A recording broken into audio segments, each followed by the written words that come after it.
10 ans, la ville est en métamorphose accélérée et Morel participe à tout ce qui s'entreprend comme grands ouvrages. L'ignoble autoroute métropolitaine sur pilotis, ensuite la place Ville-Marie, et dans les dernières années, il a mis sa claustrophobie à l'épreuve dans les tranchées et les tunnels qu'on a creusés partout pour le métro, à construire des charpentes pour éviter que le sol ne s'effondre sur eux, à charroyer de la garnotte, beaucoup de garnottes, des masses incalculables de garnottes avec un bulldozer à chenilles, une pelle hydraulique pour remplir les milliers de camions qu'on irait décharger dans le fleuve, ou toute machinerie qu'on a mise à leur disposition. Buggy sur rail, marteau-piqueur qu'il a eu un plaisir puéril à manœuvrer pour défoncer les dessous de la rue Sainte-Catherine, mais il a aussi et surtout avancé au pic et à la pelle. Ça, on n'a pas hésité à les en équiper, ces hommes effacés sous la terre. Combien de coups de pic ont résonné dans les mains de Morel, dans ses bras jusqu'à ses épaules, à son cou, et le lancinnement qui a lézardé son crâne à chaque choc. Combien de pelletés de garnottes a-t-il envoyé dans une barouette qu'un collègue irait vider dans le tas devant la pelle hydraulique qui remplirait le camion Ben là-bas, collègue remplacé par un autre dans la boucle continue des pelleteurs et des barouettes qui avançaient un pied à la fois dans la fosse. Lève pas avec ton dos, lève avec tes genoux. Quand tu pivotes, contracte les abdominaux. Ferme-la donc, t'es pas tout seul à avoir les mains pleines d'ampoules. Dans les profondeurs sous la ville, ils ont détruit des terriers, des clans de marmottes ont fui les coups de pelle. Une pierre déplacée a provoqué l'éboulis d'une masse grouillante de rats.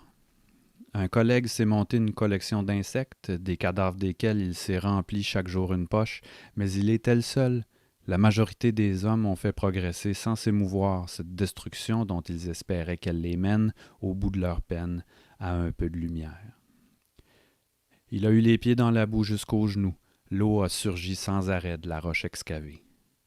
Il a aussi eu jusqu'aux genoux, plus souvent qu'à son tour, du béton à aplanir avec Patricios toujours à ses côtés, lequel s'est retrouvé étalé la face dedans. Ses bottes mal fixées par les tours de ruban gommés ont été retenues dans la glaise par la succion.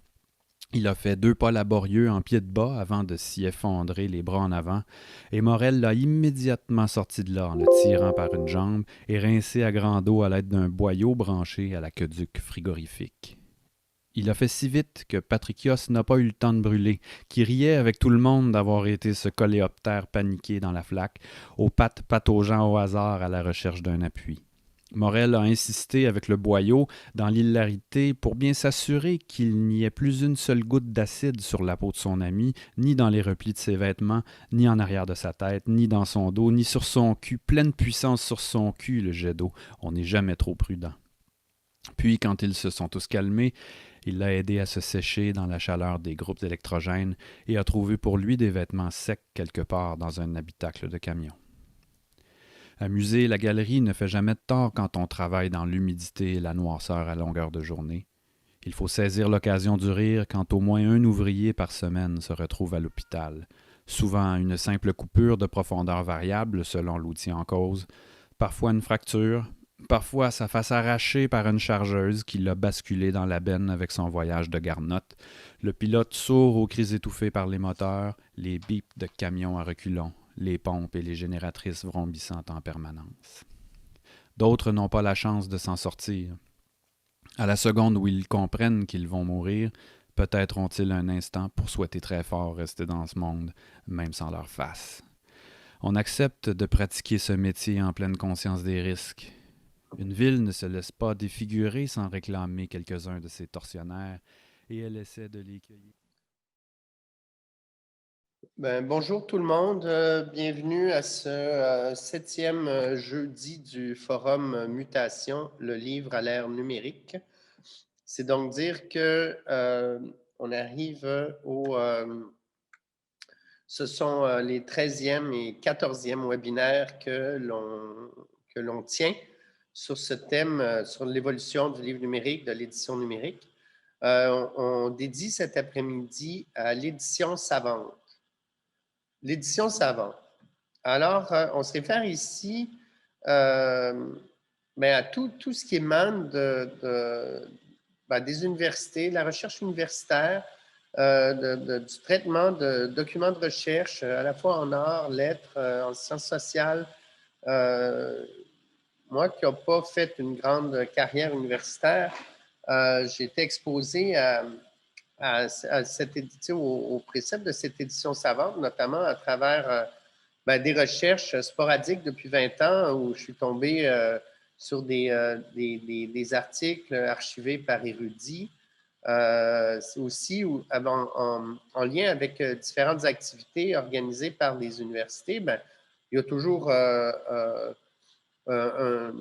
une présentation ici et là, une rencontre ici et là qui nous expose à des nouvelles thématiques plus pointues et qui nous permet de prendre connaissance des champs de recherche qui sont mis en place qui sont explorés dans les universités par une diversité de chercheurs, d'étudiants, de professeurs et dont on n'a pas souvent écho dans le grand public parce que les universités sont des villes à part entière avec une énorme population et elles sont presque autosuffisantes à la fois pour s'enrichir elles-mêmes de savoir, générer leur propre public et le pont avec l'extérieur est toujours un objectif.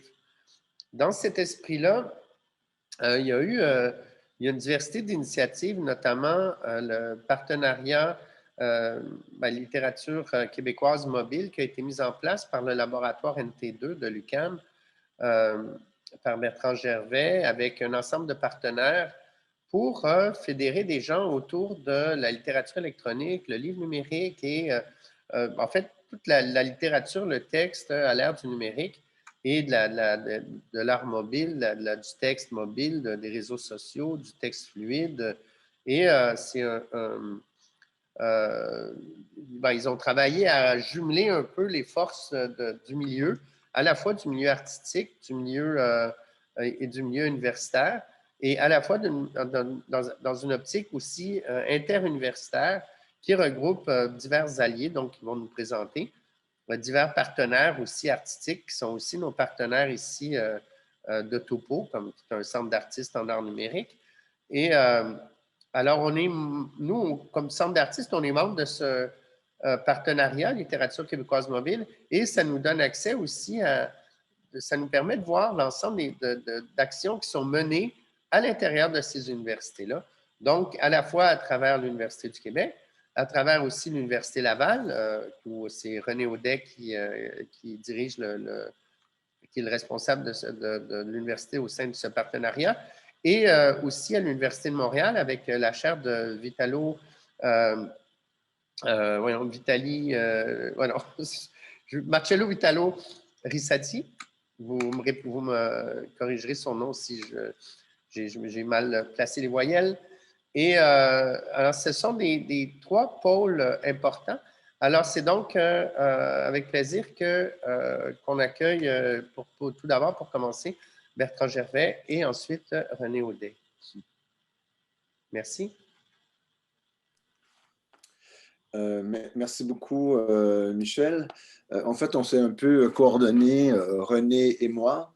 Il faut voir que au partenariat littérature québécoise mobile, j'en suis le responsable, mais c'est tellement immense qu'on a comme deux pôles, un volet éducation, donc il y a le pôle Montréal, il y a le pôle Québec, et René est le responsable du pôle Québec et fait partie du comité, évidemment, du comité de direction du partenariat. Et on s'est dit qu'il prendrait la parole en premier pour une introduction un peu plus large. Après moi, je présenterai certains aspects du projet et puis je lui redonnerai par la suite la parole pour qu'il termine cette séance avant la période de questions. Donc, René, je te laisse la parole.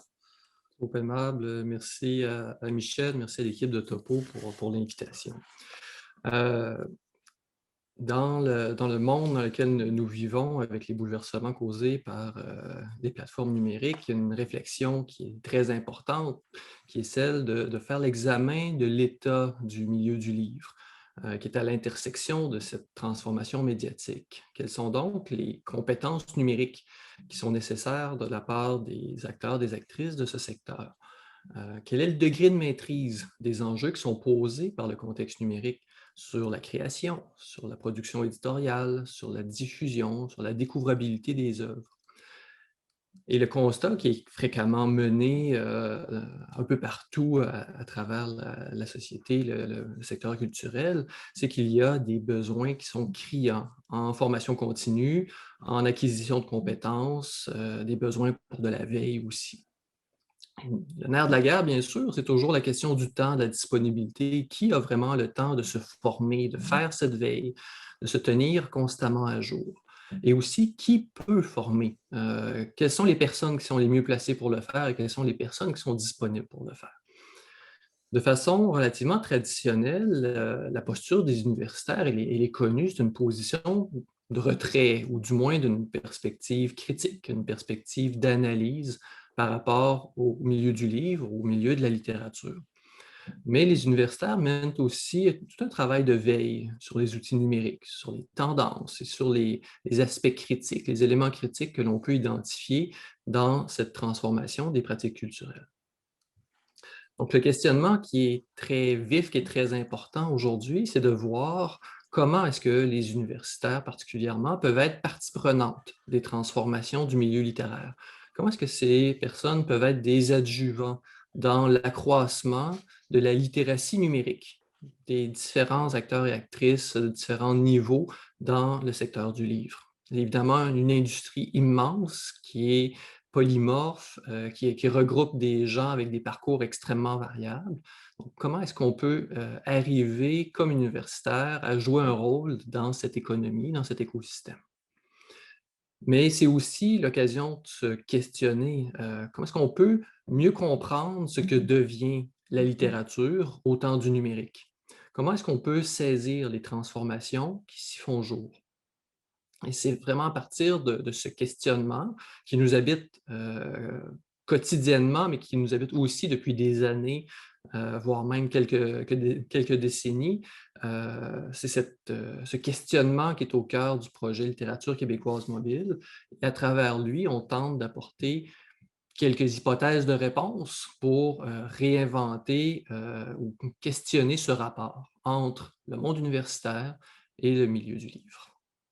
Donc, je laisse Bertrand vous faire un portrait d'ensemble de ce que propose Littérature québécoise mobile, après quoi je reviendrai avec quelques projets un peu plus spécifiques du côté de l'Université Laval.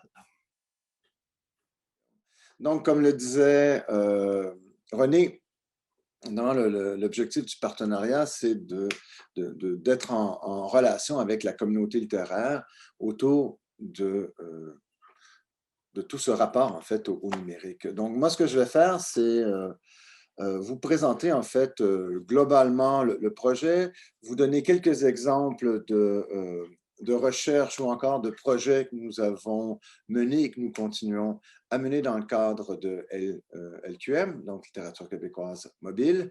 Et par la suite, donc, je redonnerai la parole à René. Alors, donc, le partenariat, c'est un partenariat du Conseil de recherche en sciences humaines du Canada. On est financé de 2019 à 2024. Et l'idée du partenariat, c'est de répondre en fait à ce besoin fortement ressenti, celui notamment ressenti par la communauté littéraire, de s'approprier le numérique et de s'inscrire dans un monde d'écran et de réseaux tout en étant attaché au livre et à sa culture. L'idée étant bien sûr de ne pas jeter le bébé avec l'eau du bain. C'est un partenariat donc, qui réunit 15 chercheurs et 5 collaborateurs, collaboratrices, chercheurs, chercheuses. Donc, vous avez ici les 15 chercheurs. Vous voyez qu'à la fois l'UQAM, Concordia, l'Université de Montréal, l'Université du Québec en Abitibi-Témiscamingue, Paris 8, l'UQTR, donc l'Université du Québec à Trois-Rivières, l'Université Laval, évidemment. Donc, il y a quand même énormément d'universités qui sont impliquées. On a quelques collaborateurs. Mais c'est aussi un partenariat, c'est-à-dire que c'est une recherche qui est développée en co-création avec des partenaires qui ne sont pas que des partenaires universitaires, mais aussi et surtout, dans ce cas-ci, des partenaires liés au monde professionnel, dans ce cas-ci, évidemment, le monde de la littérature, le monde des lettres québécois. Donc, on retrouve bien sûr, donc, en haut, vous avez peut-être les universités, mais on retrouve Topo, qui fait partie évidemment de nos partenaires, des éditeurs, le groupe Nota Bene, l'Institut canadien de Québec avec la maison qui s'occupe de la maison de la littérature, des organismes à but non lucratif tels que La Poésie Partout, Culture pour tous,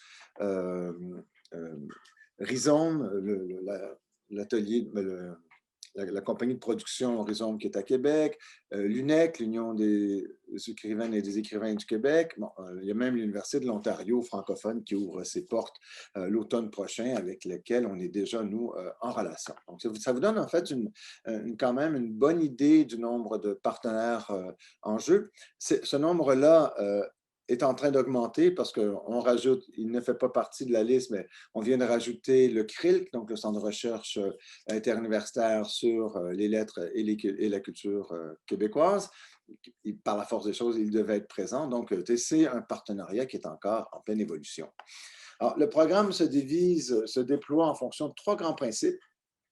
Et vous allez voir que ces principes-là sont au cœur même de notre démarche.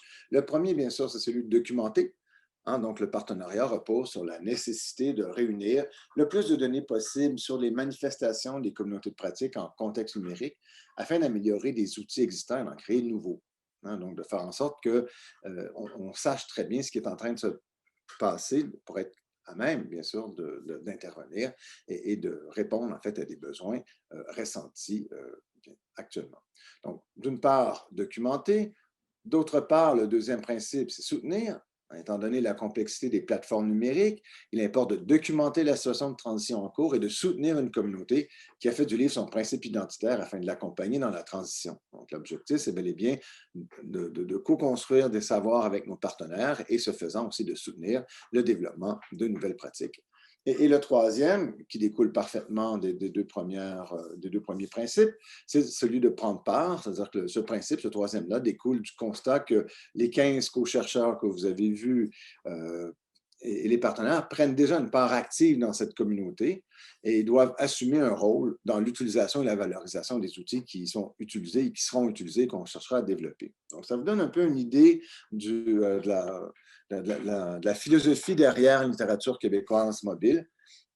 Donc, ils se déclinent en 3 principes. Et les 3 principes, en fait, eux, se réalisent en fonction d'un ensemble de projets qu'on a maintenant répartis en 4 sections. Évidemment, des environnements numériques et des plateformes de découverte. Nous développons des environnements numériques. Je vais vous donner un exemple.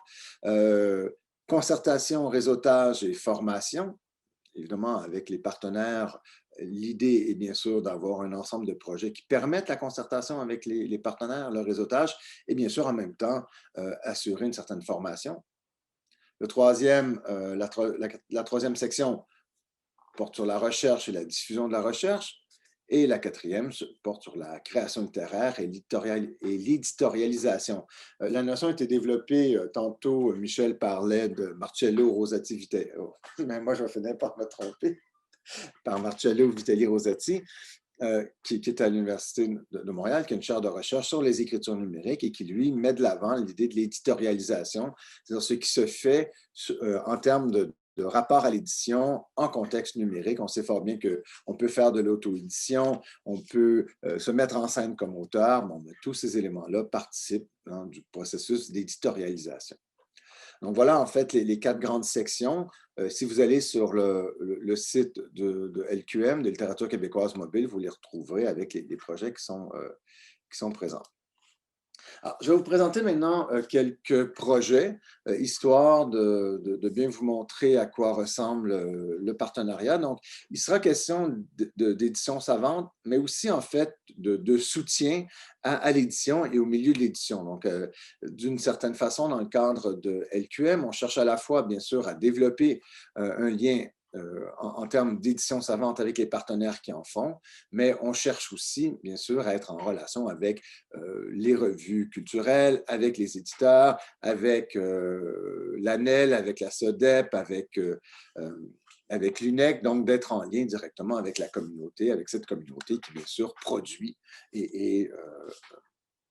j'allais dire consomme, mais je n'aime pas le terme de consommation, mais donc qui produit de la littérature et qui lit, qui interprète, qui fait de la littérature sa vie. Alors, Opuscule, qu'est-ce que c'est qu'Opuscule? Alors, c'est un projet qui a déjà maintenant 5 ans. On est à la V2, deuxième version du projet. La version 3 est en développement. On verra un peu dans quelle direction nous allons aller. C'est clair qu'avec la pandémie, le confinement que nous connaissons, on a vu un peu une transformation, notamment de la dimension événementielle de la littérature. J'imagine que vous n'avez pas assisté à beaucoup de soirées de poésie, de soirées de lecture ou de lancement cette dernière année. Et pourtant, en fait, une partie du projet Opuscule était de suivre les événements littéraires et de voir comment ils s'organisaient à travers la province. Et donc, Opuscule, c'est l'un des projets phares du partenariat. En fait, quand on a proposé le partenariat, c'était pour développer une nouvelle version d'Opuscule et depuis ce temps-là, donc, on continue à travailler avec Opuscule. Qu'est-ce que c'est comme application? Mais c'est le développement continu d'une application web qui sert d'outil de valorisation, de médiation et de mobilisation de la communauté littéraire. Vous voyez à la droite de la diapo, donc les partenaires qui sont liés de l'UNEC, Spiral, Rhizome, le NT2, le laboratoire que je dirige, la revue Moebius, la Fondation Métropolis Bleue, la Maison de la Poésie. Là, en fait, la plupart des grands partenaires de LQM se retrouvent dans Opuscule. Pour des fins de simplicité, ce que je vais faire, je vais simplement vous montrer des diapos pour ne pas avoir à basculer entre le site web et ma présentation. Donc, ce qu'on voit, je dis ça, puis en même temps, je suis vraiment tenté d'aller sur le site web, c'est opuscule.ca. Donc, vous voyez opuscule au pluriel.ca et vous le verrez à l'œuvre. Nous avons un ensemble de sections. Alors, ce qu'on a aimé, nous, quand on l'a développé, mais ça fait maintenant 4 ans que cette version-ci existe. C'est une version qui est à la fois, qu'on peut voir à la fois sur son téléphone cellulaire, sur sa tablette, sur une web app, sur son furteur d'ordinateur. Et donc, en fait, évidemment, les données vont se réorganiser selon la fenêtre que vous utilisez. Et ce qu'on cherche à faire, évidemment, avec Opuscule, c'est être en lien, hein, c'est servir, en fait, de courroie de transmission à de l'information. D'une part, à des événements, d'autre part, avec la section à lire, à une anthologie qui non pas être une anthologie de textes déjà publiés et repris, mais bel et bien des textes qui ont été écrits pour Opuscule. Donc ça, c'est en lien avec notre partenaire UNEC. Nous, depuis 5 ans, nous présentons une section de textes à lire. Quand vous êtes entré dans le Zoom du webinaire, ce que vous entendiez, c'était un texte qui était lu par son auteur et le texte lui-même était aussi présent sur l'application. Donc, ce que ça vous donne, c'est que si vous êtes intéressé par le texte, eh bien, vous pouvez à la fois écouter l'auteur lire son texte, vous pouvez lire vous-même le texte. Vous avez aussi droit, en fait, dès que vous allez tout en bas de la fiche du texte, vous avez le droit à la bibliographie de cet auteur, un lien avec leslibraires.ca. Vous avez donc une bio qui est faite. Par exemple, ici, vous avez la bio qui a été faite de Joséphine Bacon. Donc, il y a un texte de Joséphine Bacon dans la section à lire d'Opuscule. Ça vous donne bien sûr une notice biographique très, très brève quand même, mais sauf qu'elle est standardisée. Et puis, vous avez le droit, en fait, à la bibliographie. Donc, vous êtes intéressé par Joséphine Bacon parce que vous avez lu son texte, vous l'avez entendu lire son texte, vous voulez lire ses autres textes, eh bien, vous allez sur leslibraires.ca. L'application va vous mener directement au libraire.ca. C'est ainsi qu'on avait commencé à vouloir assurer un lien entre à la fois notre propre application, des textes proposés par des auteurs par le biais de l'UNEC, et en ouverture, un lien avec leslibraires.ca, donc ce site indépendant d'achat de livres. Parmi les éléments, donc ça fait un certain nombre d'années que nous sommes avec Opuscule. Vraisemblablement, vous connaissez déjà le projet. Ce qui peut vous intéresser, et vous voyez, nous avons maintenant dans Opuscule, nous avons en fait une section, il y a une espèce d'extension partenariale d'Opuscule avec Production Rhizome qui est à Québec, avec une section qui s'intitule Opuscule les vues. D'abord et avant tout, Opuscule, c'est du texte à voir, du texte à lire. Il y a évidemment, il y a une audiothèque, il y a des enregistrements qui sont faits, il y a des soirées, des tables rondes qui sont aussi enregistrées. Donc, il y a toute une audiothèque qui s'est mise en place autour d'Opuscule, mais avec Production des Rhizomes, ce que nous avons fait, ce que Production Rhizome a fait, mais dans le contexte d'Opuscule, c'est de lancer une chaîne YouTube intitulée Opuscule les vues. Alors, Opuscule les vues, c'est quoi? Par exemple, vous avez ici, ce sont des capsules vidéo qui sont issues de la collaboration avec LQM, donc Rhizome Littérature Vivante, Production Rhizome Littérature Vivante, et LQM. Alors, vous avez donc, par exemple, l'épisode 7 nous parle de Sur le rêve noir. Voici un exemple de la chaîne et d'images qui sont extraites d'un des vidéos qui est présenté. Vous avez ici, en fait, bon, on pourrait peut-être y aller. Hein? Attendez, je vais m'assurer d'avoir la bonne...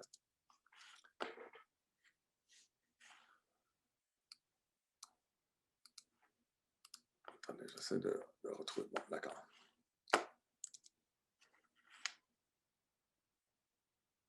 Je vais faire un nouveau partage en espérant que tout aille bien. Donc là, normalement, nous sommes sur la chaîne YouTube de Rhizome, Littérature Vivante, et vous avez ici, donc vous le voyez, bon là, moi j'ai mes AirPods, attendez-moi, je vais devoir, si je veux que vous entendiez le moindrement, je vais devoir retirer ceci, rajuster le son. Est-ce que vous m'entendez toujours?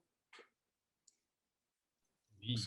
Oui, parfait, merci. Donc, excusez, j'ai enlevé mes écouteurs qui sont tous un microphone, donc des fois, ça se joue. Donc là, vous voyez, avec Opuscule, dans ce cas-ci, vous avez le droit, par exemple... On l'a appelé la haine de la poésie. L'inspiration première, c'était pas Georges Bataille. On s'est rendu compte après coup qu'il y a un livre de Georges Bataille qui s'intitule La haine de la poésie. L'inspiration première, c'est l'essai de Ben Lerner, The Hatred of Poetry. Ben Lerner dit que tout le monde a une idée de ce qu'est la poésie, mais personne n'en lit. Tu sais. Alors, à ce moment-là, c'est pour qui t'écris? C'est qui ta communauté? Tu sais? Puis pourquoi est-ce qu'on fait ce qu'on fait? Donc, vous voyez très bien le type de contenu qui est diffusé par Rhizome. Donc, ce sont soit des lectures de textes ou encore des discussions autour, dans ce cas-ci, autour de la poésie. Donc, une discussion enregistrée pour la haine de la poésie qui était en septembre 2020. Donc, ça fait partie en fait du type de co-création que nous sommes conduits à faire avec nos partenaires ou par le biais de cette relation que Littérature québécoise mobile nous permet de développer, eh bien, nous diffusons, nous aidons à diffuser, nous remédiatisons, nous servons de courroie de transmission, ce qui nous permet, nous aussi, de toute façon, c'est d'étudier, de documenter les pratiques littéraires contemporaines.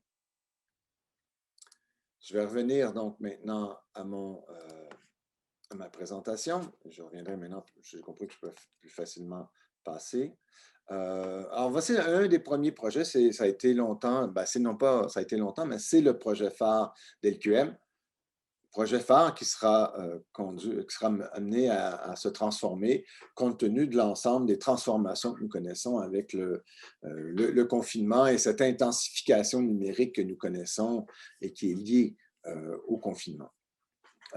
Autre projet que je vais vous présenter, ce projet-là, il est vraiment tout récent, c'est-à-dire que comment dire, ça fait 4 ans que l'équipe de Nathalie Lasselle, donc qui est la responsable du volet éducation dans le cadre de LQM, ça fait 4 ans que l'équipe de Nathalie Lasselle travaille à ce projet,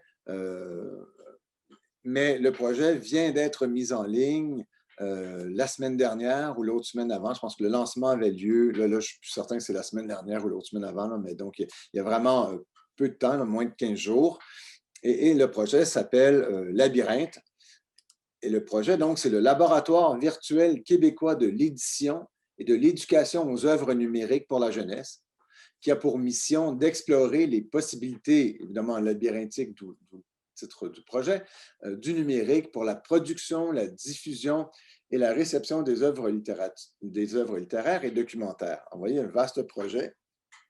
Mais il s'agit bien sûr donc tout simplement d'un sous-ensemble de LQM, projet bien sûr indépendant qui a commencé bien avant le financement que nous avons obtenu du Conseil de recherche en sciences humaines du Canada, mais qui en fait, du fait de l'intégration de Nathalie Lasselle, mais aussi de certains de ses co-chercheurs, donc Eleonora Acera, d'une part, Sylvain Brem, d'autre part, donc a permis en fait de lier le développement ou la suite du développement de Labyrinthe à nos propres projets. Donc, vous le voyez dans la description, hein, le Labyrinthe prend la forme d'un site web de diffusion de la recherche, de la création qui vise à faire découvrir les différentes formes que peuvent prendre les œuvres numériques, proposer des modules d'accompagnement du milieu de l'édition pour la production d'œuvres numériques pour la jeunesse, guider les milieux de l'éducation dans la formation des jeunes à la lecture et à la production d'œuvres numériques, présenter les projets de recherche menés auprès des partenaires et informer le public des actualités. Alors, donc, c'est un site qui est autonome, mais qui, bien sûr, s'inscrit parfaitement dans la logique du partenariat. Par exemple, je peux vous donner un exemple du contenu du site, mais vous pouvez facilement aller le visiter. Donc, les œuvres. Donc, il y a différentes sections, je vous le disais tantôt. Donc, œuvres, édition, éducation, projet, actualité. Donc, là, dans ce cas-ci, les œuvres, le projet Labyrinthe présente des œuvres numériques. Évidemment, la présentation est faite pour, bien sûr, répondre aux besoins de l'éducation, aux besoins de l'école et des écoliers. Alors, dans ce cas-ci, le choix que j'ai fait, c'est le Club des créatures mystérieuses, le mystère de Cadie. Donc, il y a une courte description du titre. Et ensuite, on tombe en fait dans une table des matières qui est la description de l'œuvre elle-même, donc un résumé et une présentation de l'expérience de l'usager. Et troisièmement, des ressources éducatives, donc qui sont constituées de pistes d'exploitation, de contenu pédagogique, d'expérimentation sur la réception de l'œuvre ainsi que de la démarche de création. Donc, voilà un projet qui s'inscrit parfaitement, évidemment, dans le volet éducation d'LQM et qui permet en fait de diffuser une information, non seulement de documenter, mais de documenter tout en rendant disponible, tout en assurant une mobilisation des connaissances par le biais, non pas d'un livre dans ce cas-ci, mais par le biais d'un site web conçu véritablement comme une ressource. Donc là, vous avez si vous cherchez l'adresse, c'est lab-irinthe. Je pense que labyrinthe.ca sans trait d'union existait déjà, donc c'est labyrinthe avec un trait d'union.ca. Et puis de là, en fait, vous pouvez facilement explorer le site web. Autre projet qui se déploie dans le contexte d'une initiative partenariale, il y a le projet auquel LQM est associé depuis le début. C'est le projet Particules, correspondances inattendues, dont la 3e édition a eu lieu le 22 octobre 2020, donc de 14h à 16h dans le cadre du volet numérique BEL des 24e Journées de la culture. Alors voilà un cas où le partenaire, ce sont les Journées de la culture, donc l'organisme à but non lucratif Journées de la culture, qui aident en fait à organiser et qui ont parrainé les 3 premières éditions. À partir de la 4e, nous allons changer un peu le format, mais c'est encore en discussion. Alors, qu'est-ce que c'est que Particules? Eh bien, c'est une activité qui se déroule sur la plateforme de réseautage Twitter et qui est propulsée par le talent, du moins pour la 3e édition, qui a été propulsée par le talent d'une trentaine d'autrices, d'auteurs et d'artistes en art visuel qui ont échangé des mini-messages en mots et en images avec une centaine de participants du grand public, de groupes de cégep, d'universités ainsi que d'organismes culturels phares qui ont fait rayonner cette discussion dans leur réseau. Alors, cette année, en fait, donc l'année 2020, la création s'est inspirée de la thématique « Quelle chambre à soi ?» Évidemment, on renvoie bien sûr tout de suite à Emily Dickinson, room of one's own, mais surtout, on a voulu, par ce titre-là, bien sûr, renvoyer à ce qui était au centre de nos préoccupations pendant une bonne partie, toute la bonne partie de l'année 2020, à savoir le confinement, le fait d'être rentré, hein, d'être coincé à la maison, d'être coincé dans sa chambre ou dans son appartement, et de se dire que cette chambre-là, compte tenu de l'ensemble des visioconférences et des plateformes de visioconférence avec lesquelles on a dû composer, eh bien, rendait l'idée même de la chambre un peu problématique. Donc, c'était une thématique que les autrices, les auteurs et les artistes ont beaucoup appréciée, ça nous a amusés. Et on a fait comme ça, en fait, une opération. Ça dure pendant 2 jours. On a des ambassadrices et des ambassadeurs qui sont désignés, à qui on donne des cachets pour se préparer pour cette séance de 2 heures, parce qu'on n'arrive pas avec 2 heures de tweets et d'images et de phrases comme ça improvisées. Ça prend une préparation. Donc, en fait, on a des gens qu'on paie pour se préparer et pour intervenir pendant cette journée. Et en même temps, ils ne sont pas les seuls parce qu'il y a toujours, cette fois-ci, il y avait comme à peu près 125 personnes qui ont participé activement, en fait, comme à faire des tweets en images et en mots. Vous voyez ici, en fait, une visualisation du projet lui-même, visualisation qui permet, bon, c'est la dernière année où qu'on va utiliser cette visualisation-là, mais je vais quand même vous la montrer parce qu'elle avait quand même...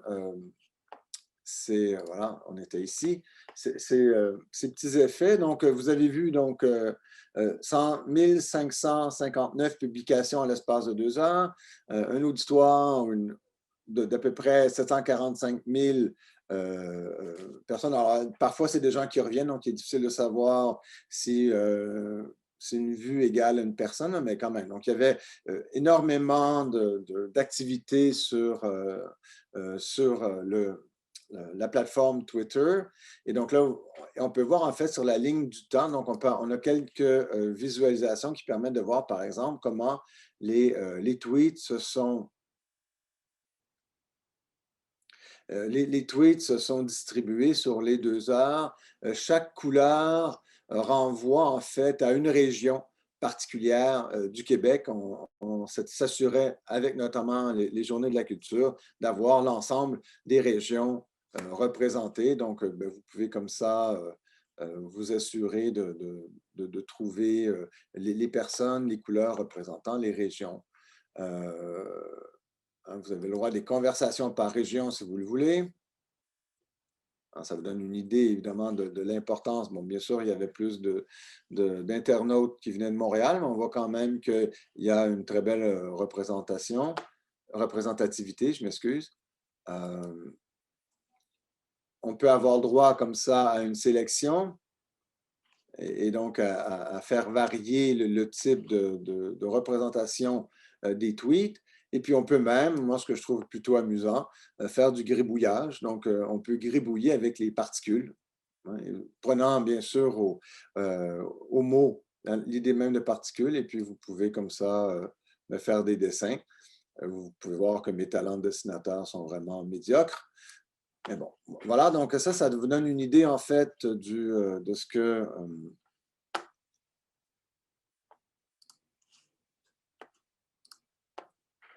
de ce à quoi peut ressembler la visualisation de ce projet-là.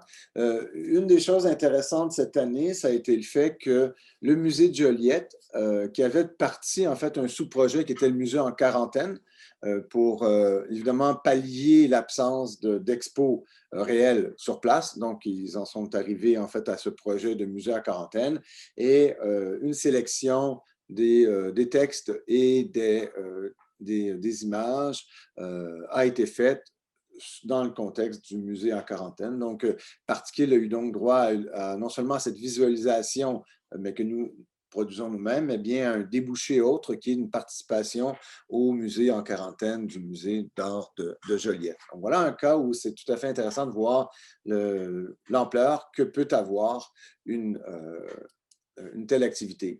Donc, vous avez ici le micro-récit de nos vies confinées. C'est ainsi que la sous-exposition dans le contexte du musée d'art de Joliette s'est développée. Et donc, vous pouvez aller sur le musée à Quarantaine où vous aurez droit en fait à la page qui vous permet de voir un peu ce qu'il en est. Alors, comme vous pouvez voir, il y a bien sûr, donc oui, on est en contexte universitaire, mais malgré ce que dit Michel d'entrée de jeu, ou du moins à cause de ce que dit Michel d'entrée de jeu, que trop souvent on considère l'université comme bien sûr un monde fermé sur lui-même, une tour d'ivoire, que les liens entre l'université et le grand public et les communautés de pratique se fait difficilement.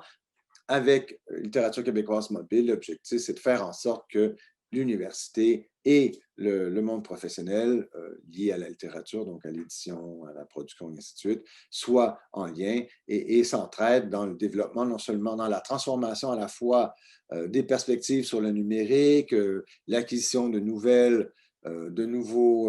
outils, de nouvelles manières de faire. On va faire en sorte que l'université ne reste pas fermée sur elle-même, mais qu'au contraire, cherche à développer en co-création, en partenariat, des connaissances, des savoirs, des outils, et ainsi de suite. Peut-être dernier exemple que je peux vous donner, exemple que j'ai ici entre mes mains. Là, c'est bel et bien, ce n'est pas un livre virtuel, c'est bel et bien un livre. Je le montre comme ça parce qu'il fait 600 pages. Donc, dans la section, bien sûr, des recherches et diffusion de la recherche, il m'apparaissait intéressant de vous présenter ce livre qui vient juste de paraître. Il a paru il y a à peine 3 mois, intitulé « Attention à la marche », Mind the Gap, donc une édition bilingue, Penser la littérature électronique en culture numérique. Alors, en 2018, pendant l'été 2018, nous avons accueilli le congrès annuel de la Electronic Literature Organization, donc l'organisation de la littérature électronique à Montréal. Et dans ce contexte-là, nous avons à la fois, bien sûr, organisé le congrès, organisé une exposition, des soirées de performance. Donc, nous avons vraiment tenté d'offrir à nos congressistes une expérience complète à la fois montréalaise et québécoise, qui soit d'un côté, évidemment, de l'ordre de la recherche sur la littérature électronique, ses formes qui se liées, bien sûr, à l'électronique, mais aussi de voir une production locale, parce que pour l'expo, de même que pour les soirées de performance, ce que nous voulions, c'était de mettre l'accent sur la production, non seulement montréalaise, mais québécoise, francophone. Et l'un des débouchés de ce congrès aura été en fait les actes du congrès, donc une sélection d'à peu près, je crois, entre 35 et 40 textes qui ont été édités dans le contexte de ce congrès. L'idée de Mind the Gap ou encore Attention à la marche était bel et bien d'essayer de faire le lien entre la littérature électronique qui existe depuis au moins une 50aine d'années, dans ses formes vraiment très, très exploratoires et d'avant-garde des années 70. Donc, comment une littérature, une pratique vieille de 50 ans fait-elle pour s'articuler à la culture numérique telle qu'on la connaît maintenant, avec des formes de mobilité qui n'ont jamais été prévues, bien sûr, par les tout premiers auteurs. Alors, juste pour vous donner une idée, il y a 5 parties. La première porte sur des sons, des bruits et des voix. La deuxième sur le langage comme interface. La quatrième comme plateforme et narration. La cinquième, les esthétiques numériques. La quatrième, les esthétiques numériques. La cinquième, les réécrire en culture numérique. La sixième, perspective diachronique ou historique, si vous le voulez, sur la littérature électronique. Évidemment, Topo s'y retrouvait. Parce qu'on avait demandé à Michel et donc à Agence Topo de rendre compte des 20 ans de présence en art et en littérature numérique. Donc, il y avait une partie de l'expo qui était consacrée à Topo et Michel a fait un texte avec Eva pour présenter en fait cette trajectoire. Alors, ce qui peut vous intéresser, et nous, ça a été tout à fait ça fait partie de notre réflexion, hein, donc à Sophie Marcotte et à moi en tant que co-éditeur du bouquin. On s'est dit qu'on est quand même pas... Oui, il y a une version papier, mais c'est du POD, donc du Print on Demand. Mais essentiellement, ce que nous avons fait, c'est de faire un livre électronique, donc un EPUB. Donc, ce que vous voyez là, en fait, c'est bel et bien, c'est la table des matières du EPUB. Et donc, le EPUB, c'est-à-dire que vous pouvez lire, bien sûr, sous la forme d'un PDF, mais vous pouvez lire sur un iPad, sur une liseuse quelconque, en format EPUB ou encore en format mobile. Et donc, il existe d'abord et avant tout le livre pour être lu sur tablette ou sur liseuse, ou encore à l'ordinateur. Tous nos ordinateurs ont des lecteurs de EPUB, donc peuvent émuler l'idée du EPUB. Mais ce qu'on voulait, c'était que cette édition-là soit d'abord et avant tout une édition numérique, parce qu'évidemment, les auteurs présents dans l'œuvre travaillent tous sur la littérature numérique, travaillent tous sur la littérature électronique. Il nous apparaissait tout à fait logique que le format choisi pour cette édition respecte, bien sûr, le médium utilisé ou analysé par la plupart des auteurs. Donc, nous en avons fait un PDF et ce qui était aussi l'un de nos objectifs, c'était de rendre ce EPUB disponible gratuitement à quiconque le voulait. Donc, bien sûr, les auteurs ont eu droit à leur version gratuite du EPUB, mais vous allez sur le site de la Chaire de recherche du Canada et du laboratoire NT2 et il y a l'onglet ILO 2018 et vous cliquez sur l'onglet ILO 2018 et puis vous voyez que vous pouvez simplement télécharger le EPUB ou le PDF et le lire comme vous le voulez.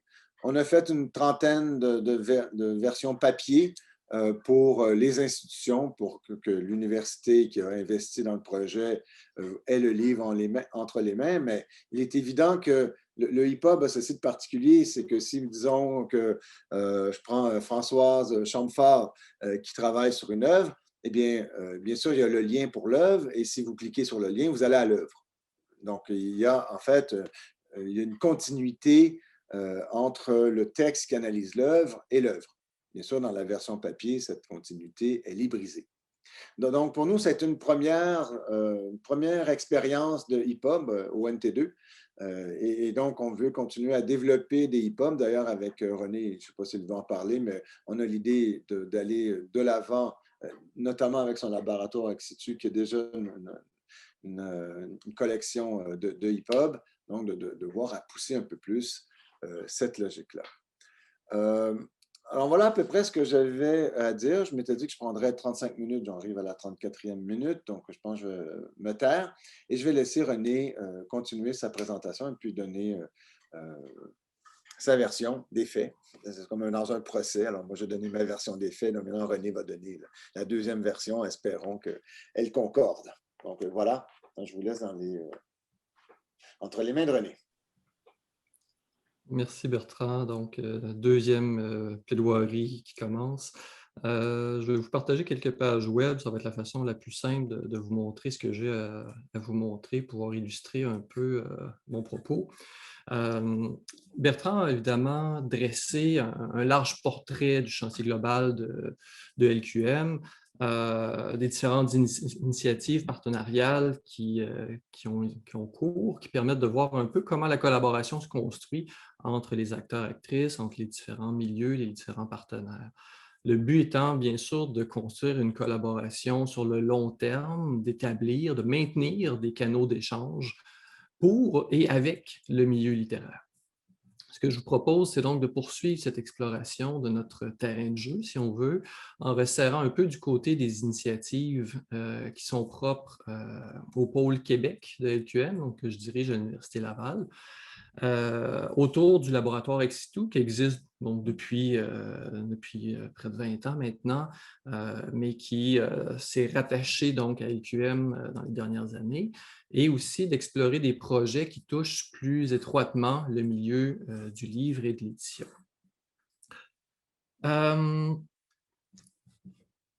Une idée qui m'habite depuis longtemps, c'est de pouvoir réfléchir conjointement aux enjeux du livre aujourd'hui.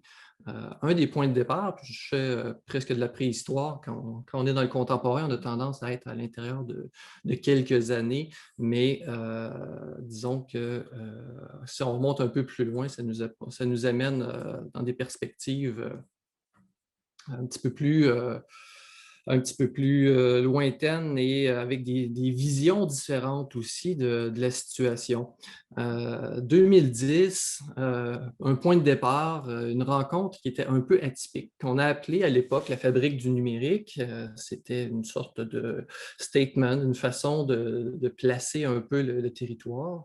Ce qu'on a voulu faire avec Clément Laberge et Éric Duchemin, c'était d'organiser une on-conference, donc une rencontre déstructurée où on rassemble des gens autour d'une thématique, mais où on construit le programme de la journée à partir des intérêts des participants qui étaient sur place. On était à Québec, dans une espèce de tempête de neige, donc contexte improbable, enfermé dans un resto, et on s'était bricolé un espace de travail qui nous permettait de réfléchir de façon ouverte. On avait des projecteurs, on avait un fil Twitter qui suivait, des paperoles pour pouvoir imaginer toutes sortes de façons d'organiser notre réflexion.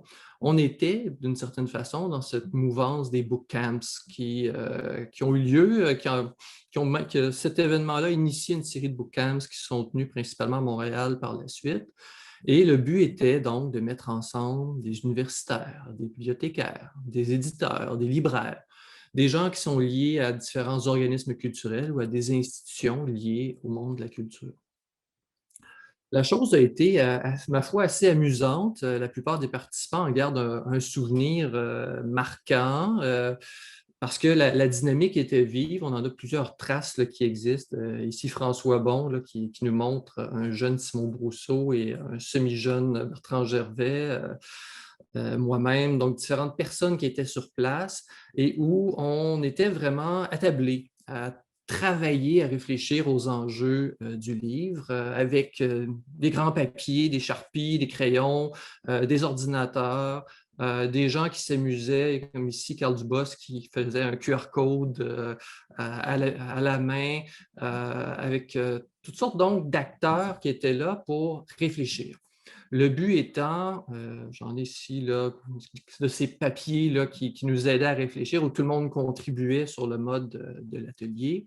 Le but était de pousser la réflexion. 2010, si vous vous souvenez, si vous étiez un peu dans le milieu à l'époque, c'était encore plein de promesses, c'était très peu défini. On essayait de baliser le territoire, mais dans une perspective qui était encore inconnue au sens où tout le monde allait de son côté, il n'y avait pas vraiment de logique structurée de la façon de penser le livre numérique.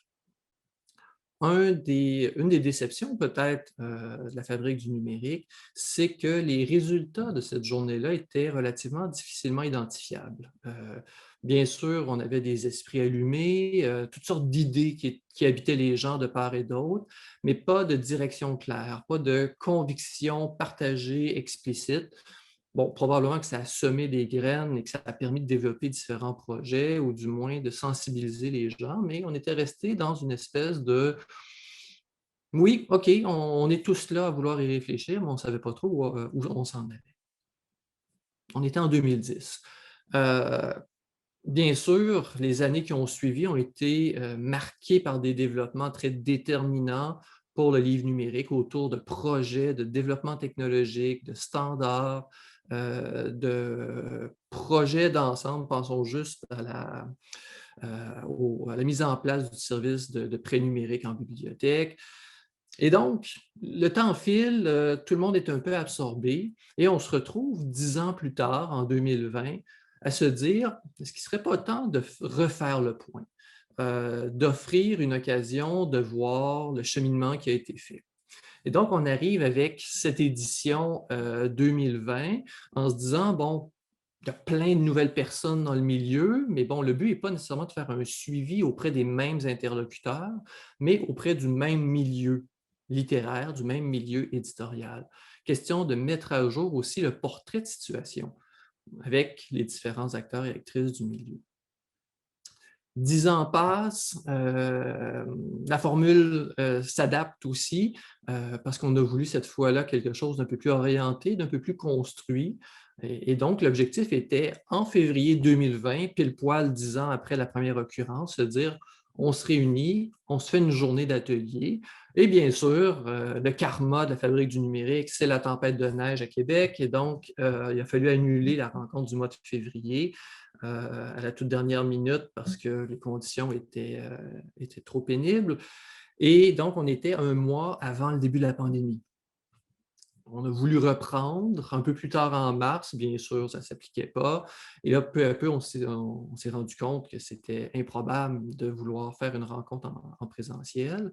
Et c'est donc sous une formule en ligne, au début de l'automne 2020, qu'on a reconstruit la fabrique pour en faire un événement sur quelques semaines de façon très, très tassée, avec la diffusion de contenu en asynchrone autour de 3 thèmes pour pouvoir accompagner les gens du milieu. Les 3 thèmes là, qui figurent ici, bon, on avait la question des formes éditoriales innovantes qu'on voulait explorer à travers des entretiens vidéo avec différentes personnes, certaines fiches de lecture, une sorte de panorama. Un deuxième thème autour des structures, des équipes, des modèles organisationnels, pour mieux comprendre comment on peut arriver à construire le livre, quelles sont les composantes nécessaires en termes humains, en termes de compétences, en termes de technologie pour y arriver, et quels sont les enjeux liés au mode de circulation et de commercialisation du livre en contexte numérique. Pas nécessairement même du livre numérique, mais du livre en contexte numérique, puisque la vision est un peu plus large et nécessaire. Ce qui fait que de différentes façons, autour d'entretiens, de conversations, de présentations de projets, on a voulu proposer une tournée, vraiment l'occasion d'un tour d'horizon de ce qui se fait. Et de cette façon-là, d'arriver à mieux saisir l'état 2020 de ce qu'est le livre en contexte numérique aujourd'hui. On est arrivé à une synthèse finale, un moment en synchrone, 2 heures de discussion avec les participants qui pouvaient être là.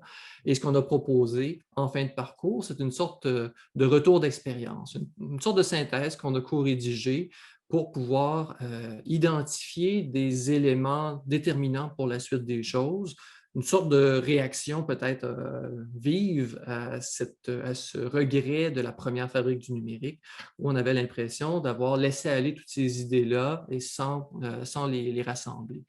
Vous pourrez le parcourir, donc la question de la collaboration qui était très importante, la question évidemment des outils technologiques, des chaînes de production qui interviennent, le besoin de certaines ressources pour que les éditeurs et les gens du milieu éditorial puissent bien arriver à se saisir des outils numériques et bien sûr cette idée de la formation, donc de l'accompagnement de ces acteurs pour qu'ils puissent mieux saisir ce qui est en train de se jouer dans le milieu numérique. Ce qui émerge de cet événement, de ce qui se manifeste, notamment à travers cette question de la formation, c'est un souhait qui est très largement partagé, celui d'avoir accès à des ressources sur l'innovation éditoriale, à des outils sur le long terme. Et il y en a de plus en plus qui se développent. Et évidemment, Mutation s'inscrit dans cette perspective-là, toutes les conférences, les webinaires qui vont être rassemblés. De notre côté, voyant un peu la réaction de nos interlocuteurs, ce qu'on est en train de développer, c'est une version pérenne de la fabrique du numérique. Donc, un site qui va être une sorte de veille sur l'actualité, des articles qui permettent de mieux comprendre quels sont les outils, être capable de montrer un peu quels sont les acteurs de ce secteur-là. Donc, un site qui viendra quelque part au début de l'automne, qui s'appellera le carnet de la fabrique du numérique, référant un peu à cette idée du blog, du carnet web, mais aussi à l'objet qu'on avait entre les mains lors de l'événement. Et ce sera donc un nouvel élément de la boîte à outils pour les acteurs et les actrices, pour les personnes intéressées par ce qui se développe dans le secteur éditorial. C'est donc un élément à suivre.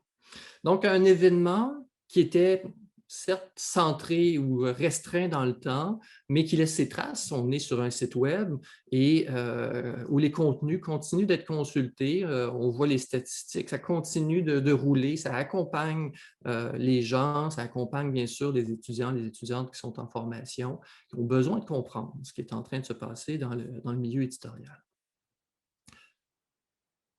Cette initiative-là était vraiment à l'interface entre les milieux professionnels et le milieu universitaire, pour prendre cette opposition très précise, mais elle est très voisine d'un projet que je mentionne en passant, qui est celui d'un colloque en ligne qui a lieu actuellement, qu'on co-organise avec des chercheurs de LQM, mais aussi des chercheurs du GREL, donc le groupe de recherche d'études sur le livre au Québec, qui est à l'Université de Sherbrooke.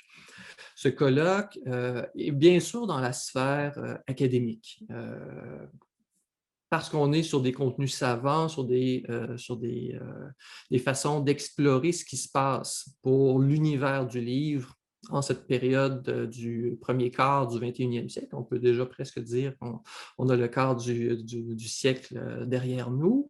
Mais on a voulu, encore une fois, jouer de l'asynchrone. Donc, à travers des livraisons, il y en aura 5. On est à la 4e qui est là devant nous. Et on a des communications, si l'on veut, de différents chercheurs, des jeunes chercheurs. On a voulu cibler les étudiants de maîtrise, doctorat, des chercheurs postdoctoraux qui ont un regard neuf sur la perspective du livre. Et à travers de différentes formules, que ce soit des textes illustrés ici, comme la communication de Morgane Frère qui s'intéresse aux communautés, entre autres sur Instagram, autour de certains livres qui attirent, dans ce cas-ci, la littérature jeunesse, autour de présentations numériques vidéo, où on a des compléments bibliographiques, comme ici, celle de Margarita, qui développe une BD numérique hyper intéressante. On a voulu donner l'occasion à ces différentes personnes de montrer leur savoir, de le diffuser, mais aussi, vous voyez bien que ce n'est pas uniquement le plaisir de rassembler des gens dans une salle fermée où tout ce qui va se dire, finalement, sera très éphémère et disparaîtra ensuite. On a voulu rassembler des chercheurs du Québec, du Canada, de la France, de la Belgique notamment, et leur donner l'occasion de transformer leurs moyens d'échange savants, que ce soit par des fichiers audio, donc une présentation audio de leur recherche, soit par des vidéos, soit par des narrations de présentation numérique, différentes formules qui sont expérimentées ici et qui montrent bien qu'on est sur une modalité différente de la diffusion des contenus, qui était autrefois ou qui continue d'être réservé généralement à un événement fermé, select, centré sur un lieu précis auquel une majorité des chercheurs du secteur n'ont pas accès parce qu'ils ne peuvent pas se déplacer, parce qu'ils ne sont pas invités, parce que c'est trop loin, etc., etc. Dans ce cas-ci, ce qu'on a voulu faire, c'est que les communications soient publiées, diffusées, éditées en quelque sorte et persistent dans le temps après la tenue de l'événement en lui-même. Donc, des exemples, vous voyez, centrés sur des événements ou sur des rencontres entre différentes personnes. Je vais juste regarder mes conversations parce que ça gère, je veux juste voir s'il y a un problème. Non, ça va. Merci à Michel de faire suivre. Je vais vous partager une autre page qui est ici. Attendez une petite seconde. Est-ce que j'ai la bonne? Oui, ça va. Je continue avec une réflexion différente, un petit peu centrée sur un rapport nouveau peut-être avec l'objet.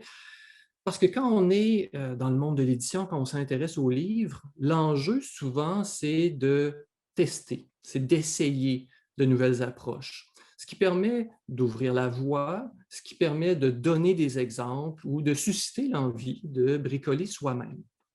Et il y a plusieurs années déjà, avec des collègues, on se disait comment est-ce qu'on pourrait donner accès aux textes littéraires québécois qui appartiennent au domaine public, mais de les donner, les rendre accessibles dans des éditions qui sont vérifiées, qui sont fiables. Parce que bien sûr, des versions numériques, il en existe. L'exemple que je vous mets ici, on est sur Wikisource, donc je vous montre Émile Nelligan et son œuvre, donc le recueil de Nelligan préfacé longuement par Louis Dantin. On peut trouver certains accès à ces éléments-là, que ce soit sur Wikisource, que ce soit sur le projet Gutenberg, bien sûr, ou encore sur les classiques des sciences sociales qui est mis en place par Jean-Marie Tremblay à l'UQAC, par la Bibliothèque électronique du Québec. Il y a toutes sortes de formules qui existent, ou encore des accès numériques comme ici sur BANQ aux éditions savantes, scientifiques qui sont proposées par la Bibliothèque du Nouveau Monde des presses de l'Université de Montréal. Ces choses-là existent, bien sûr, mais si on en fait une analyse générale, on se rend compte qu'il y a deux principaux problèmes que l'on rencontre. D'une part, la fiabilité des textes. Dans plusieurs cas, on se demande quelle est l'édition utilisée. Est-ce que c'est l'édition qui est reconnue dans l'univers scientifique comme étant l'édition à laquelle on doit se référer? Quelle garantie est-ce qu'on a de la qualité du texte qui a été retranscrit? Est-ce que c'est quelqu'un qui a fait ça le soir en prenant une bière sur son clavier, en retapant tout? Est-ce que ça a été scanné et qu'il y a des mots qui sortent mal? Est-ce que sur des textes anciens, on a passé des dictionnaires actuels qui vont venir enlever des archaïsmes de la langue et donc on se retrouve avec des éditions qui sont plus ou moins fiables? Donc, d'une part, la question de la fiabilité des textes, et d'autre part, il y a la question de l'expérience utilisateur. Quelle est l'interface qui est retenue? Et quelle est la manipulation du texte qui est rendue possible par cette édition? Et trop souvent, l'exemple ici de BANQ, donc, à qui on doit reconnaître l'accès à des versions numériques d'ouvrages de référence, qui est tout à fait à leur honneur, mais souvent, ces éditions-là ont pour viser une consultation ou une recherche, pas nécessairement une lecture des textes. Comment est-ce qu'on peut essayer donc de composer avec ces deux difficultés? Comment est-ce qu'on peut essayer de les travailler pour arriver à quelque chose qui puisse satisfaire à ces deux besoins ou à ces deux critères? Il y a donc tout un projet d'expérimentation éditoriale qui est né de cette réflexion-là, une idée assez ancienne qui court, je n'ai pas vérifié, mais je pense depuis près de 10 ans dans mes carnets. Et donc, l'idée était de développer une application web pour créer une liseuse qui soit intégrée à une page web et par ailleurs de faire un travail d'édition numérique de textes qui sont disponibles. Et c'est donc là où j'entre en scène, si on veut, avec le projet que je vous présente dans 2 instants de Bibliothèque mobile de littérature québécoise, un projet donc que je lance ces temps-ci, que j'ai fini par finir de réaliser. La question des textes d'abord. J'ai voulu choisir des textes, des classiques de la littérature québécoise qui appartiennent au domaine public. Ce qui est quand même fascinant de se rendre compte qu'au Québec, c'est un peu différent, disons, en France, si on prend ce comparant qu'on a souvent. C'est fascinant de voir que les textes de la littérature québécoise qui sont dans le domaine public, qui sont disponibles de façon large, ne fassent pas l'objet de sérieuses éditions numériques libres. Qu'est-ce qui fait en sorte qu'aujourd'hui, il n'y a pas moyen d'avoir accès, ou il n'y avait pas moyen d'avoir accès aux textes des anciens Canadiens ou des atmosphères de l'Oranger sans faire 18 pirouettes pour essayer de trouver une numérisation quelque part et s'apercevoir finalement que ça se consulte plutôt mal, ça ne s'imprime pas ou que ce n'est pas utilisable. Pour faire une histoire courte, pour arriver à des textes fiables, j'ai eu recours à 2 stratégies. Dans la majorité des cas, j'ai emprunté, avec autorisation bien sûr, le texte de base qui a été établi dans des éditions sérieuses et savantes. Donc, dans le cas de la BNM, avec une entente avec les PUM, c'était Benoît Melançon qui était là à l'époque, que je salue, j'ai pu récupérer 6 textes de base des éditions savantes de la BNM pour pouvoir donc alimenter ce projet de bibliothèque mobile. Un autre cas, dans celui de Jean-Bert Loranger, est emprunté à l'édition de texte qui a été faite par les éditions Nota Bene dans l'édition de Luc Bonenfant. Je pouvais donc, et c'était la logique aussi de ce qui était proposé, récupérer le texte de base puisqu'il a été établi par des chercheurs et l'intérêt des éditions comme celle-ci, le BNM, est de fournir tout un appareillage scientifique, des annotations, les variantes, des commentaires, des textes d'accompagnement, mais le texte de base lui-même, d'une certaine façon, appartient à la communauté scientifique et c'est dans cet esprit-là que Benoît Melançon d'un côté, Guy Champagne de l'autre, m'ont autorisé à récupérer les textes, à pouvoir l'éditer de cette façon-là. Dans deux autres cas, celui de Jean Rivard que je vous montre ici, celui de Regards et jeux dans l'espace de Saint-Denis-Garneau, il n'existait pas de version scientifique établie dans de telles collections. Et donc, on est retourné à la dernière édition publiée du vivant de ces deux auteurs pour pouvoir établir le texte lui-même. Bien sûr, ça suppose tout un travail de moine pour nettoyer, relire, corriger des coquilles résiduelles, uniformiser les usages archaïques de la langue, d'offrir donc une version lisible des textes. Côté interface,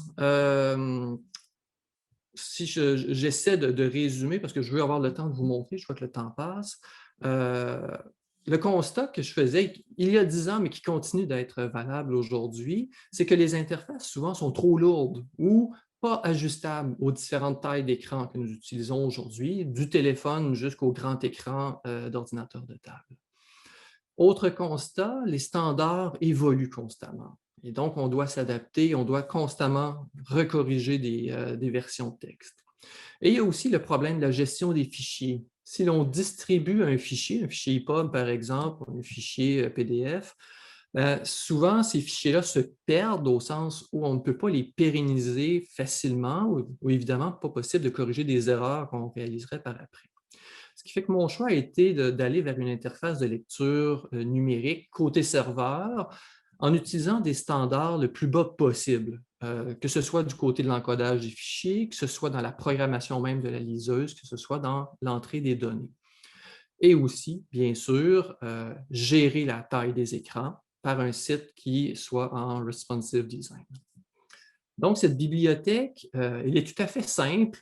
On a donc 9 textes dans cette expérimentation que je vous propose.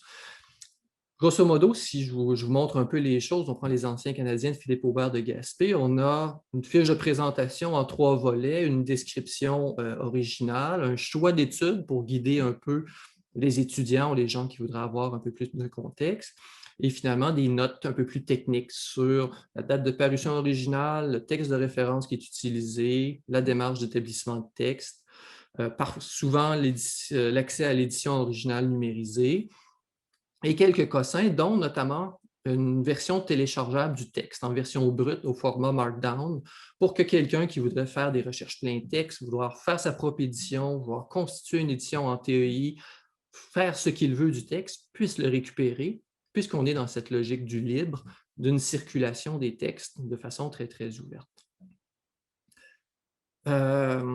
Et donc, on a l'accès à une liseuse qui est ici, qui nous donne accès à une lecture très simple, très dépouillée du texte, qui se lit de façon continue, ici à l'écran d'un ordinateur. On pourrait le voir aussi sur un écran de téléphone où le texte s'adapte, où on a des outils de configuration à la fois du contraste, de la taille de police, d'interlignage, de choix de police, pour pouvoir jouer avec le rendu, comme on le trouve sur n'importe quelle liseuse, mais entièrement à l'intérieur d'une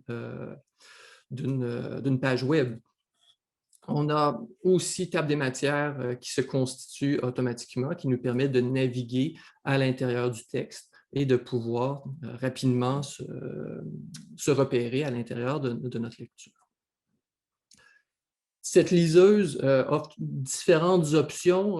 Je ne vais pas dans le détail, mais vous aurez peut-être vu apparaître des petits chiffres, donc une fonction de numérotation des paragraphes qui remplace la pagination, bien sûr, quand on veut citer, parce que quand on a la référence qui apparaît ici, on s'aperçoit qu'on est capable, avec la fin de l'URL, de se repérer dans le texte. Donc, on peut donner un URL qui nous permet d'arriver à un point précis à l'intérieur du texte qu'on est en train de lire pour faciliter le référencement, pour faciliter le partage aussi. Pour arriver à ces textes-là, si je vais en quelques mots dans les dimensions techniques, on s'est amusé à développer un petit outil interne qui nous permet donc de coller du texte qui avait été pris dans Word, copier-coller à partir des PDF de la BNM, et de faire une édition en Markdown, donc faire un balisage minimal, de créer ici sur la gauche une table des matières. Je suis dans le journal d'Henriette Dessaules. Et donc, on a un rendu à la fin qui est présenté et une fonction d'export qui nous envoie par un outil Maven Editor qui nous donne un HTML pour pouvoir l'intégrer à la liseuse. Je vois une question qui surgit, peut-être je répondrai par la suite si ça vous va. Le but étant donc de générer une table des matières, de gérer les notes, puisque des œuvres littéraires avec des notes en bas de page, et entre autres, les anciens Canadiens, c'est particulièrement costaud, mais gérer aussi la disposition spatiale, parce qu'on a, donc dans certains cas, particulièrement dans le cas des œuvres poétiques, toute une gestion de l'espace à faire pour les poèmes, pour s'assurer de donner un rendu qui soit le plus près possible de l'expérience de l'édition papier. Bien sûr, on n'a pas les sauts de page, on n'a pas tout à fait la gestion de l'espace, mais c'est tout de même relativement fidèle.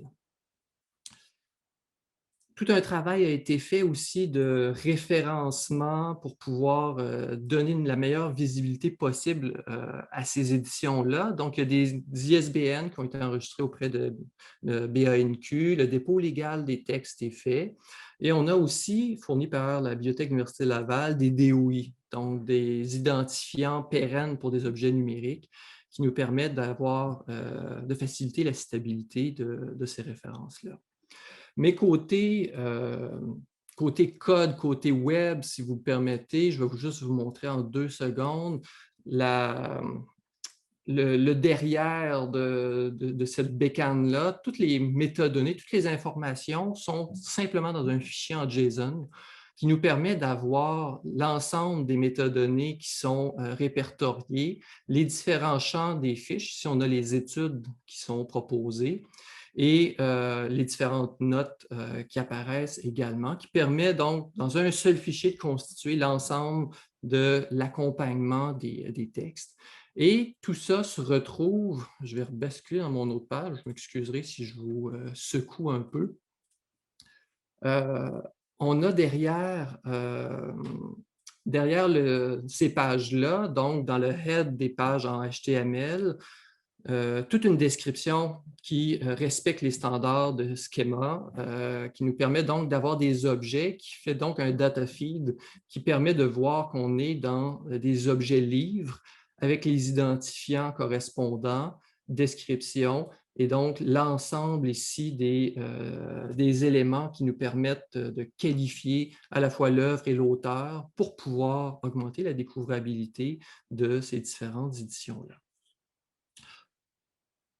Vous voyez donc qu'on est quelque part dans, non pas une volonté de devenir un site encyclopédique à la façon d'un Wikisource québécois, on est vraiment dans une expérimentation éditoriale parce que ça nous permettait de réfléchir aux interfaces de lecture, de penser au protocole d'édition numérique, et aussi, peut-être, on le verra, de donner l'envie d'expérimenter, de tester des modalités différentes de publication. Parce qu'il me semble que cette avancée dans l'édition numérique fonctionne par la démonstration, par l'exemplification, par une sorte d'émulation qui peut évidemment, bien sûr, se transformer en accompagnement, en conseil, qui est un peu la poursuite du versant partenarial dont parlait Bertrand tout à l'heure, où on essaie de pouvoir accompagner à partir de certains exemples, en forçant un peu la main à des nouveaux modèles à se développer. Bertrand parlait tout à l'heure donc d'impression à la demande. Bon, avec Codicil, qui est un petit éditeur que j'ai mis en place, j'ai travaillé sur ce genre de projet, ce genre de produits, notamment cet ouvrage Épi moderne qui existe aussi en papier puisque c'est de l'impression à la demande, mais où on s'est amusé bien sûr à faire quelque chose qui soit un peu plus différent dans une mise en page d'un ouvrage scientifique, jouant sur la mise en page sur un format carré, offrant donc une réflexion sur la possibilité d'être du livre savant pour faire en sorte qu'on aille un petit peu plus loin. Vous voyez, une sorte de conclusion en 3 mots. Je vais sortir de ce partage pour vous parler 3 secondes, que l'environnement du projet Littérature québécoise mobile illustre bien diversement comment il est possible de soutenir l'appropriation numérique par les acteurs, les actrices du milieu du livre, du milieu littéraire. Cette logique de partenariat, de collaboration, d'échange est vraiment au fondement des activités du projet, parce que ça permet de mieux accompagner, de mieux soutenir d'une part, surtout peut-être de notre point de vue d'universitaire, de co-construire des savoirs, des compétences, mais bien sûr aussi de façon plus large, d'offrir un point de vue privilégié sur les pratiques contemporaines en train de se définir et de se déployer. Tout le colloque, l'événement dont Bertrand parlait, Mind the Gap, était tout à fait dans cette logique-là de pouvoir saisir ce qui est en train de se faire, ce qui est en train de se développer, qu'on va voir apparaître peut-être demain. Et c'est donc de la sorte que nous espérons pouvoir apporter des réponses adaptées et souples aux besoins de la communauté du livre et de la littérature au Québec. Il nous reste quelques minutes, Michel. Bien, merci beaucoup, René. C'est super extraordinaire. Merci beaucoup d'avoir partagé ce travail-là exploratoire autour de, qui permet l'analyse de textes. Je veux dire, vous avez vraiment pris des textes de base. Je comprends la notion aussi de s'assurer qu'on travaille avec la bonne version, le texte original, de vraiment partir vraiment des textes de base, puis de développer toute une structure. C'est passionnant. En fait, ça rejoint un des objectifs de la journée d'aujourd'hui, c'est de faire connaître des initiatives universitaires qui sont peu connues. Évidemment qu'elles sont peu connues, elles sont expérimentales. On voit que vous travaillez avec un corpus de 9 titres. Donc, vous êtes en train de mettre en place la plateforme. C'est quand même vraiment quelque chose. Moi, dans mes recherches pour la mise en place du forum, j'ai vu les guides des presses universitaires de l'Université du Québec, de l'Université de Montréal, des guides sur l'utilisation des outils, des livres numériques, comment noter des trucs, tout ça. Mais là, vous développez vraiment quelque chose d'autre et spécifique. Là, si je reviens dans le temps, en fait ça, c'est le fun de vraiment connaître, apprendre la tenue de ce projet expérimental-là parce que avec la liseuse particulière que vous êtes en train de développer, là, il a surgi une question, c'est est-ce que vous l'avez évidemment branché parce que je voyais tous les champs qui étaient en français, tout ça. Je me demandais s'il y avait la correspondance avec l'universel, l'interopérabilité. Puis là, tout de suite après, t'enchaîner avec le lien avec les normes de schéma. Mais sinon, c'est ça, je trouve ça vraiment intéressant. Il y a aussi la mention de, vous avez parlé tout à l'heure aussi de la référence avec la bande dessinée. On a beaucoup, en fait, il y a beaucoup de travail que vous avez fait, René Audet, autour de la fabrique numérique et le laboratoire ex situ, qui finalement s'inscrivent un peu. Nous, on a travaillé aussi pour le Forum Mutation un peu en parallèle. Finalement, nos actions se recoupent beaucoup à ce niveau-là. C'est sûr que nous, on s'adresse comme on a d'autres objectifs. On a peut-être aussi une autre clientèle. Mais c'est intéressant. Le laboratoire littérature québécoise mobile a permis une espèce de rapprochement, puis une meilleure compréhension, puis un meilleur partage de l'ensemble des actions qu'on mène dans le secteur. Il y a vraiment, on est vraiment dans une optique de complémentarité, puis on souhaite participer collectivement dans notre micro-société du Québec avec les outils qu'on a en place. On souhaite participer à l'émergence d'une expertise locale et on a la chance d'avoir des joueurs forts. On l'a vu avec, on va le voir tout à l'heure avec Érudit, on l'a vu avec Demarque, on le voit avec vous, on l'a vu avec les éditions jeunesse, on l'a vu avec d'autres gens qui ont présenté, on a une base forte, autonome, ici au Québec, pour développer des outils. On n'est vraiment pas les plus mal pris de la planète en matière de développement. Moi, j'ai mentionné dans le chat le lien au bilan de René Audet suite à la fabrique numérique de février qui a été reportée, etc. Mais c'est très intéressant. Ça rejoint beaucoup des objectifs dont on parle. René l'a souligné. Et ben voilà, je voudrais quand même laisser la parole à des gens pour poser des questions. On a une question dans le chat. Je voudrais aussi parler que, évidemment, la recherche, c'est un domaine en perpétuelle mutation. Bertrand Gervais parlait de la littérature numérique qui remontait aux années 70, mais ici, on a un livre de 1964. Je vais désactiver c'est la machine à écrire, écrit avec l'ordinateur de l'Université de Montréal en 1964, programmé par Jean Baudot. Et c'est un livre de poésie aléatoire. Donc, il faudrait remonter aux années 1960. Là-dessus, j'arrête de parler.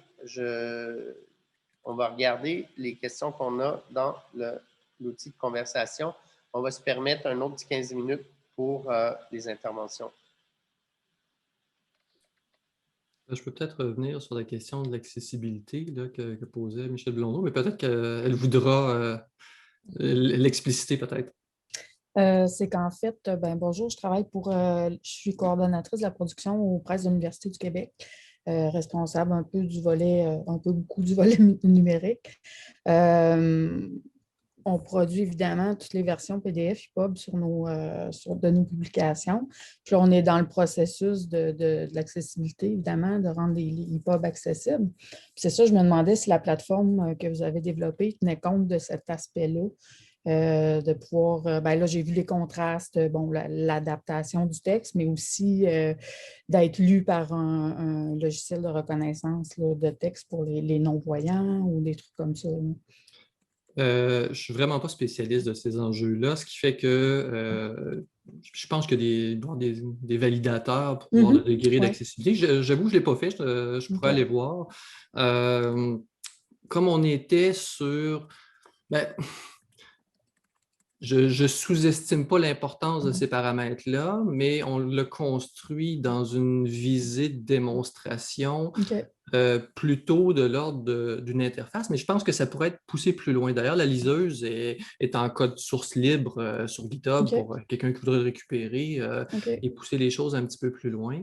Parce que l'accessibilité s'applique aussi aux liseuses, en fait, aux appareils et aux applications. Donc...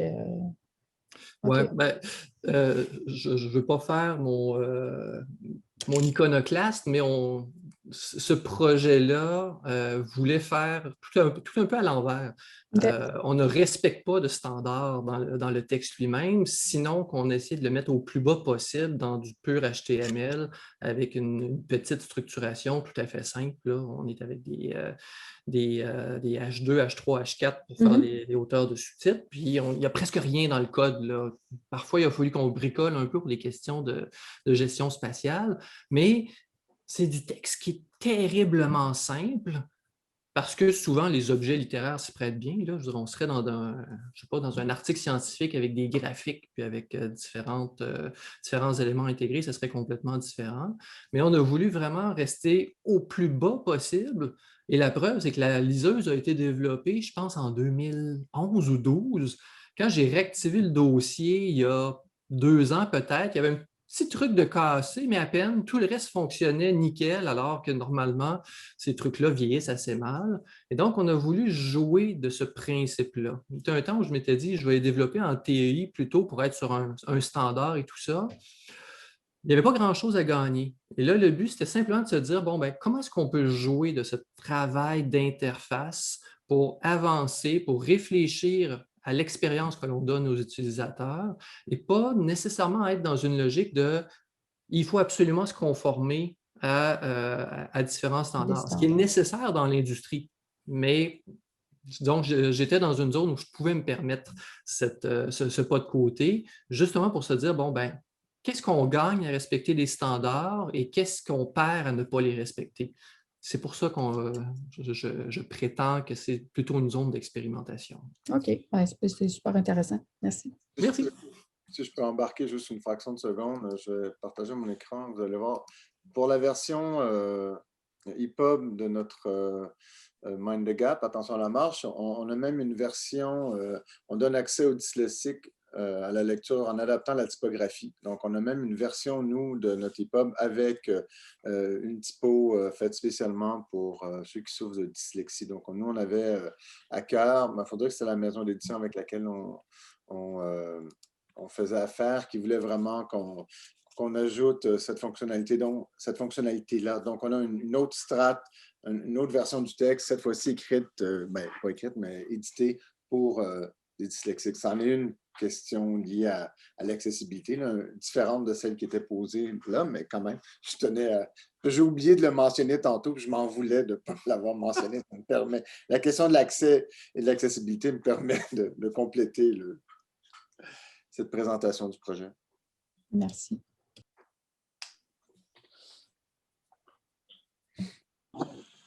Est-ce que d'autres personnes veulent lever la main?